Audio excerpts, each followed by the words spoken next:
சட்டமன்ற உறுப்பினர்களுக்கும் அரசு சார்பில் வாகனம் வழங்கப்படும் என்பதை மகிழ்ச்சியோடு தெரிவித்துக் கொள்கிறேன். முதலமைச்சர் விஜய் அவர்கள் எல்லா எம்எல்ஏக்களும் கார் கொடுக்குறேன்னு இருக்காங்க.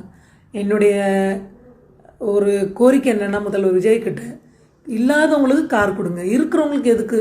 இன்னைக்கு சட்டசபையில் மன்னார்குடி எம்எல்ஏ காமராஜரே சொல்கிறாரு, எனக்கு 3-4 கார் இருக்குது.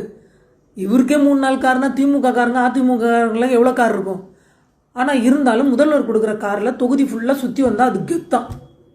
மன்னார்குடி எம்எல்ஏ காமராஜ் எல்லாருக்குமே தெரியும்.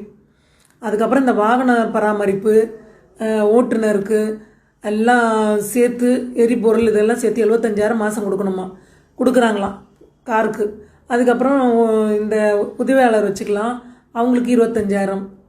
இது மக்கள் பணம் வீணாக போகுதுன்னு தான் நான் சொல்வேன். இல்லாதவங்களுக்கு கொடுங்க. முதல் தடவை எம்எல்ஏ வந்திருப்பாங்க, சாதாரணப்பட்ட ஒருத்தர் கூட சாதாரண குடும்பத்தை சேர்ந்தவங்க கூட எம்எல்ஏ இருக்கலாம், கார் இல்லாதவங்க. அதனால் அவங்களுக்கு கொடுங்க. அதனால் விஜய் அவர்கள்கிட்ட சொல்கிறேன், நீங்கள் சொன்னதை தான் நான் திருப்பி சொல்கிறேன், ஊராங்குட்டு நெய்யில் நீங்கள் ஸ்வீட் செய்யாதீங்க. இந்தியாவில் பல மாநிலங்கள் இருக்குது, அதில் நிறைய அமைச்சர்கள்லாம் இருக்காங்க. ஆனால் இந்தியாவோட கடன் அடைக்கிறதுக்கு எந்த ஒரு அமைச்சருக்காவது யோசனை தோணிச்சா?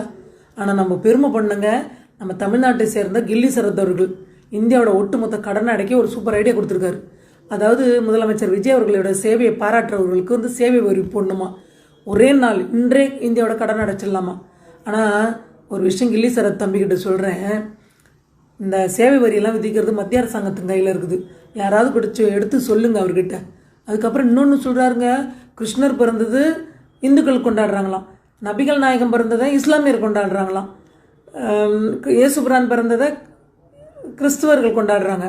ஆனால் ஒட்டுமொத்த நாடே கொண்டாடுற ஒரு நாள் இருக்குங்க, ஜூன் 22, தமிழகத்தின் எழுச்சி நாள். வேறு ஒன்றுமே இல்லைங்க, முதல்ல விஜயோட பிறந்த நாளில் சொல்கிறாரு. என்ன அறிவார்ந்த சமுதாயமாக இருந்தது தமிழ். இன்னைக்கு தமிழகம் இன்னைக்கு என்னெல்லாம் கேட்க வேண்டிய சூழ்நிலைக்கு நம்ம தள்ளப்பட்டிருக்கோம் பாருங்கள்.